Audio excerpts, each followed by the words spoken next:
Hola, ¿cómo están?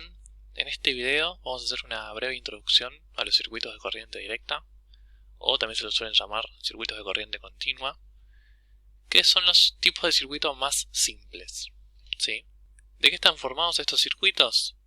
Bueno, están formados por una fuente de energía, que suele ser una batería o una pila, que se le suele marcar de esta manera.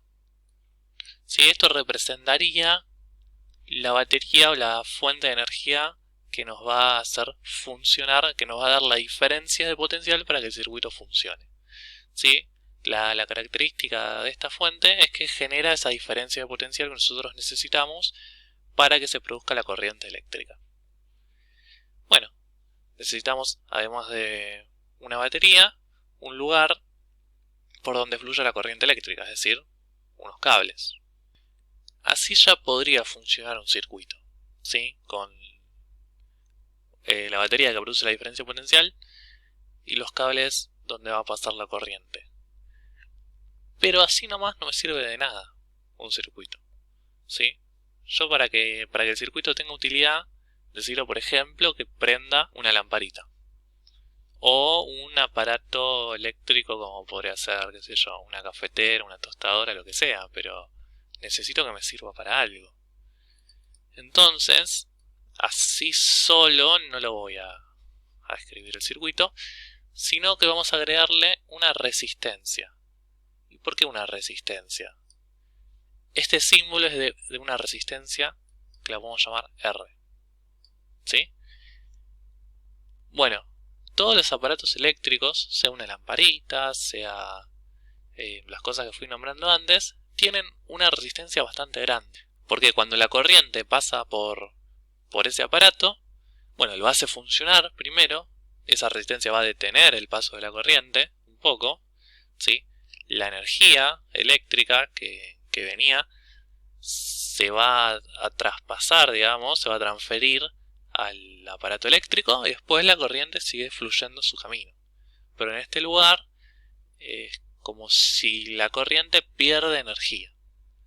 Y bueno, después cuando vuelve a llegar acá, vuelve a ganar energía que se la da la batería. Sí, la batería, no sé si saben, pero contiene dentro una cierta energía química. Esa energía química a través del circuito la va a transformar en energía eléctrica, sí, que va a hacer que la corriente fluya. Y esa energía eléctrica, cuando llega al aparato, por ejemplo, imagínense que es una lamparita, ¿sí? Esa energía eléctrica que pasa por la resistencia se va a transformar en energía lumínica.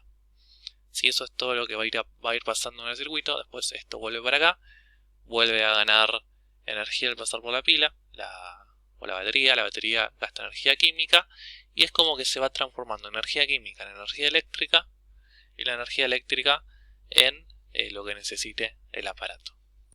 Entonces dijimos, por los cables se transporta una corriente eléctrica, y acá yo tengo la fuente, ¿sí? La fuente que va a ser la diferencia potencial. ¿Cómo se le suele llamar a esa fuente? Bueno, se la suele llamar fuerza electromotriz. ¿Por qué fuerza? La verdad que no sé muy bien por qué, porque no es una fuerza, sino lo que es una diferencia de potencial, ¿sí? Pero se la suele llamar fuerza electromotriz y se la representa con la letra griega epsilon, ¿sí? Esta sería la diferencia de potencial que le va a empezar a dar energía al sistema.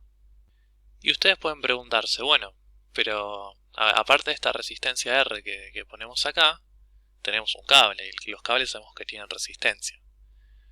Bueno, según, porque si es un circuito casero o algo donde, digamos, la corriente no tenga que desplazarse por un cable súper largo, entonces la resistencia en los cables puede ser despreciable. ¿Sí? Aparte los cables sabemos que son conductores, o sea que la idea es que la corriente eléctrica pase lo mejor posible. Y comparada con esta resistencia R del aparato eléctrico que se conectó al circuito, la resistencia en el cable se puede despreciar. Entonces, comparada con esta, directamente no la analizamos. Pero, eso sí, los cables tienen una resistencia y cuando cuando la corriente pasa por el cable, se disipa un poco de energía. Pero la vamos a tomar como si fuese cero. Lo mismo pasa con la batería, ¿sí? La batería está hecha de materia. Y bueno, si es materia y la corriente va a pasar por esa materia, entonces hay una cierta resistencia en la batería. Eso el texto que les dejo lo va a analizar. Va a analizar qué pasa con la resistencia de la batería. Pero también la podemos despreciar. La resistencia de la batería va a ser casi nula comparada con esta resistencia R. Entonces nosotros sabíamos que la resistencia era igual a la diferencia de potencial sobre la corriente eléctrica. ¿Sí? Eso lo habíamos deducido en alguna clase anterior. Y bueno, si lo que genera esa diferencia de potencial es esta batería, con esta fuerza electromotriz que se le llama, entonces directamente podemos decir que la resistencia es igual a la fuerza electromotriz sobre la corriente eléctrica. ¿Sí? Entonces esto se puede usar en los circuitos siempre y cuando se desprecie la resistencia en los cables y la resistencia en la batería. Si eso no se desprecia, esto de acá va a cambiar. Algo muy interesante para analizar en los circuitos es cuánta energía está gastando el aparato en un tiempo determinado. ¿Sí? Si yo necesito saber, por ejemplo, cuánta energía eléctrica necesito entregarle a una lámpara para que funcione por cada segundo, por ejemplo, bueno, entonces me interesa analizar la cantidad de energía en un tiempo determinado, y eso es la potencia de las cosas. ¿Sí? La potencia, si recordamos un poco lo que vimos el año pasado, es energía sobre tiempo. Bueno, como vamos a hablar de potencia eléctrica, estamos hablando de la energía potencial eléctrica. ¿Sí? De esta manera se definía la potencia y vamos a empezar a trabajar con eso. ¿Cómo calculo la energía potencial eléctrica? Cuando sabemos que el campo eléctrico es uniforme.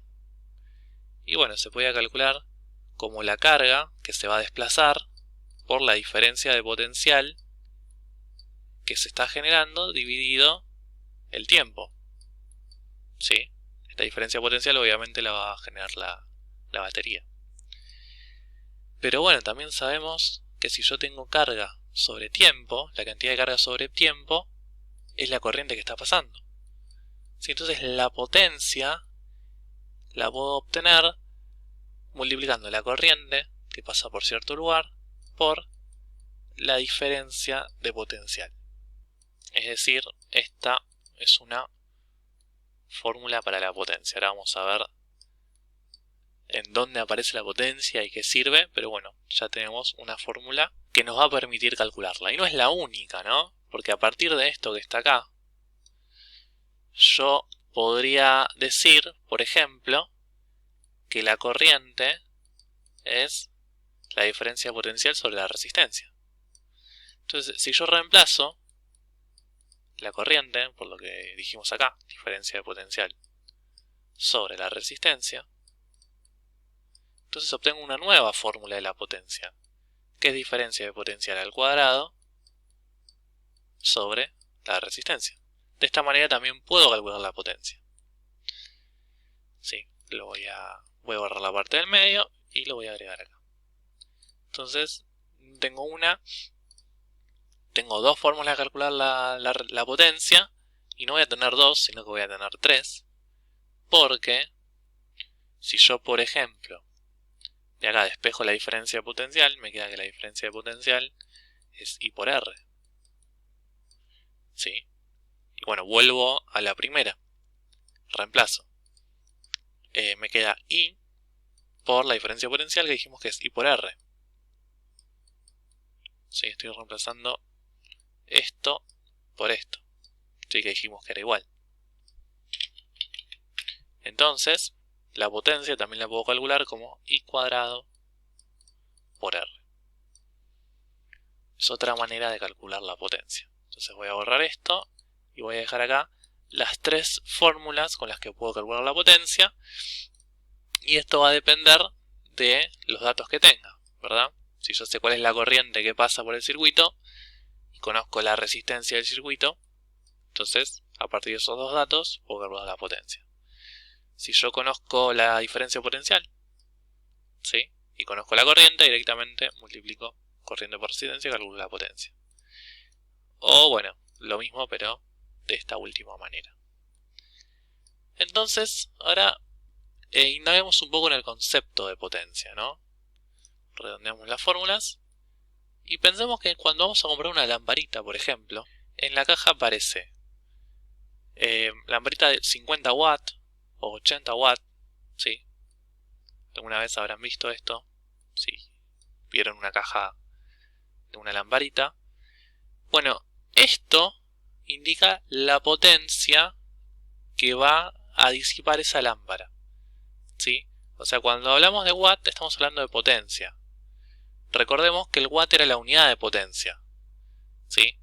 La potencia es energía sobre tiempo, o sea, la unidad de potencia es una unidad de energía dividido una unidad de tiempo. La energía se mide en joules, el tiempo se mide en segundos, o sea que la potencia son joules por segundos, que eso es watt. Sí, la potencia se mide en watt.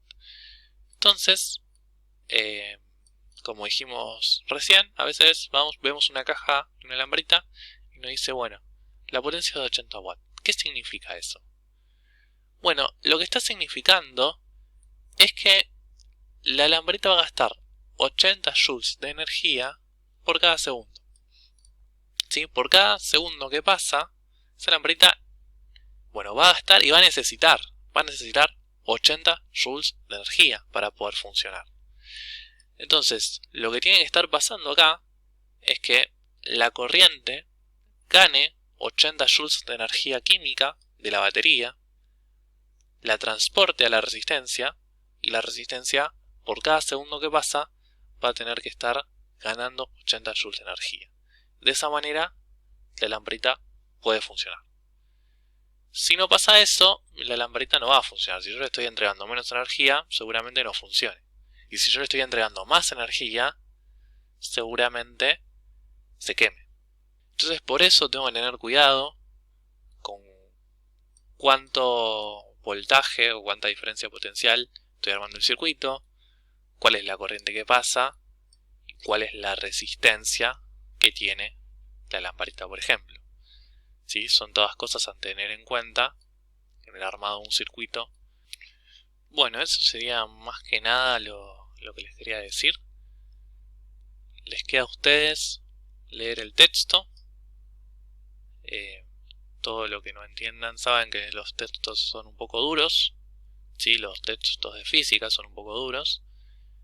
Pero léanlo, pregunten. Y abajo de cada texto tienen un ejemplo para ver cómo aplicamos lo de la potencia o dónde se aplica.